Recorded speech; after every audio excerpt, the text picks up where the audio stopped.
ఏపీలో senior leaders లో ఆయన కూడా ఒకరు. గతంలో రాయలసీమలో కీలకంగా చక్రం తిప్పారు. అయితే కాలం ఎప్పుడు ఒకేలా ఉండదు కదా. ఇప్పుడు ఆయన అసలు ఎక్కడున్నారో కూడా తెలియని పరిస్థితి. 2024 ఎన్నికల్లో ఆయన్ను చంద్రబాబు పక్కన పెట్టేయడంతో ఇక అప్పటి నుండి యాక్టివ్ రాజకీయాలలో ఆయన పాత్ర కనిపించడం లేదు. ప్రస్తుతం పార్టీతో అంటి ముట్టనట్లుగా ఉన్న ఆయన మళ్లీ రాజకీయాల్లో యాక్టివ్ అవుతారా, లేదంటే శేష జీవితానికి పరిమితం అవుతారా? ఇంతకు ఎవరా నేత?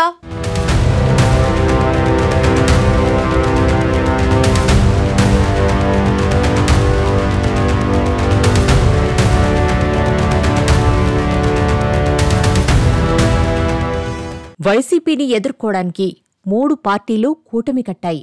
దీంతో పొత్తులో అనేక ఈక్వెషన్స్ ను బట్టి టికెట్లు ఇచ్చారు. ఆ ప్రభావం కొందరు సీనియర్లకు టికెట్లు లేకుండా చేసింది.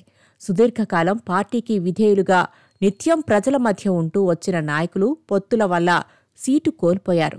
అలాంటి నేతలు 3 పార్టీలోనూ ఉన్నారు.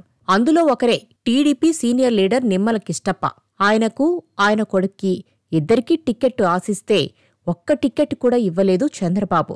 2024 ఎన్నికల్లో హిందూపురం లోక్సభ టికెట్ను బీకే పార్థసారథికి కేటాయించారు.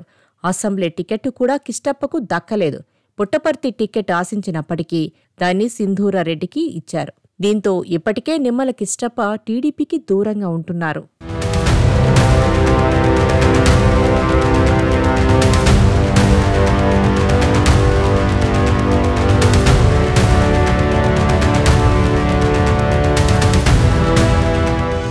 లోకేష్ కోసం టీడీపీ యువతకు ప్రాధాన్యతిస్తోంది.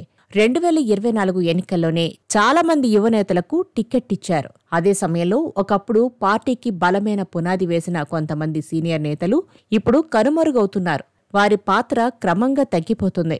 నిమ్మల కిష్టప్ప అంటే రాయలసీమ టీడీపీలో సీనియర్ లీడర్. ఒకప్పుడు ఉమ్మడి ఏపీలో మంత్రిగా పనిచేసిన ఆయన తర్వాత హిందూపురం నుంచి లోక్సభ ఎంపీగా గెలిచి పార్లమెంటులోనూ స్వరం వినిపించారు. నిమ్మల రాజకీయ జీవితం విజయపథంలో సాగుతున్నట్లే అనిపించింది. కానీ 2024 ఎన్నికల వేళ ఆయన ఆశలు వమ్మయ్యాయి. ఆయన ఆశించిన టికెట్టు పార్టీ నుంచి రాలేదు. సొంత పార్టీ నుంచే అత్యాశ ఆయన కొంపముంచింది అనే విమర్శలు వినిపించాయి. నిమ్మలకు మళ్లీ ఎంపీ టికెట్ దక్కుతుందని భావించిన అనుచరులు కూడా నిరాశకు గురయ్యారు. ఈ పరిణామాల మధ్య నిమ్మల టీడీపీకి రాజీనామా చేసి వైసీపీలో చేరతారంటూ ప్రచారం కూడా చురుగ్గా సాగింది.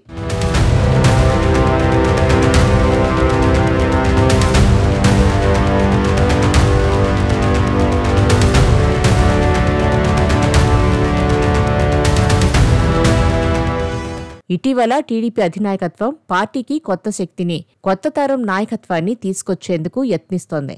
ఈ క్రమంలో పాత నేతలు కనుమరుగవుతున్న పరిస్థితి. హిందూపురంలో తనకంటూ ప్రత్యేక గుర్తింపు తెచ్చుకున్న ఆయన ఇప్పుడు రాజకీయంగా యాక్టివ్గా లేరు. సుదీర్ఘకాలం పాటు పార్టీకి సేవలందించిన కిష్టప్ప పార్టీ నాయకత్వానికి నమ్మిన బంటుగా నిలిచారు.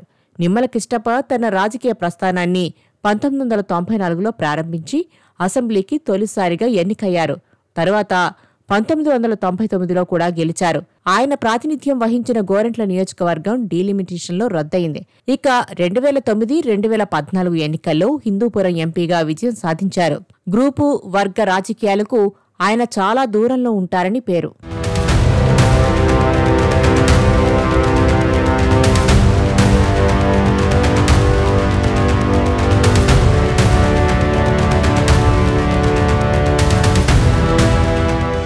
కిష్టప్ప తీసుకున్న కొన్ని నిర్ణయాలు ఆయన రాజకీయ భవితవ్యంపై ప్రభావం చూపాయని పార్టీలో అంతర్గతంగా చర్చించుకున్నారు.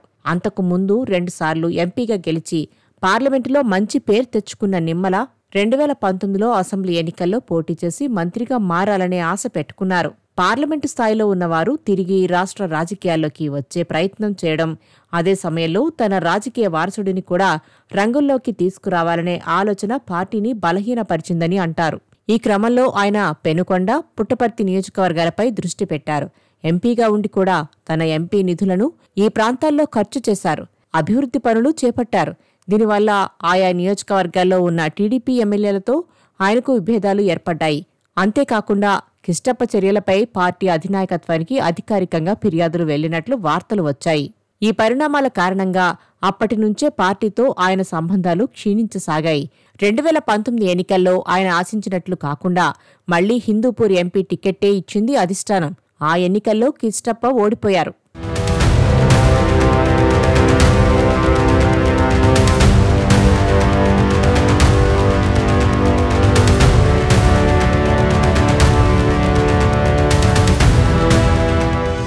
చికాకు పుట్టిన చంద్రబాబు 2024 ఎన్నికల్లో కిష్టప్పను దూరం పెట్టారు. ఆయనకు ఎంపీ టిక్కెట్టు గల్లంతయింది. ఆయన కోరుకున్నట్లు వారసుడిని పార్టీ చేరదీయలేదు. చంద్రబాబు జరిపించిన సర్వేల్లో నిమ్మల కిష్టప్పకు మైనస్ మార్కులు రావడంతో పాటు పెనుకొండ టిక్కెట్టును సవితకు ఇవ్వాల్సి రావడంతో బీకే పార్థసారథికి హిందూపురం ఎంపీ టిక్కెట్టు కేటాయించారు. అప్పటి నుంచి పార్టీకి అలాగే రాజకీయాలకు దూరంగా ఉన్నారు కిష్టప్ప. అయితే త్వరలో జరగనున్న నియోజకవర్గ పునర్విభజన జరిగితే తన కుటుంబానికి తిరిగి ప్రాధాన్యత లభిస్తుందన్న ఆశతో నిమ్మల కిష్టప్ప ఉన్నట్లు సమాచారం. అప్పటి వరకు వెయిట్ చేయడమే తప్ప ఇప్పుడు చేయగలిగిందేమీ లేదు.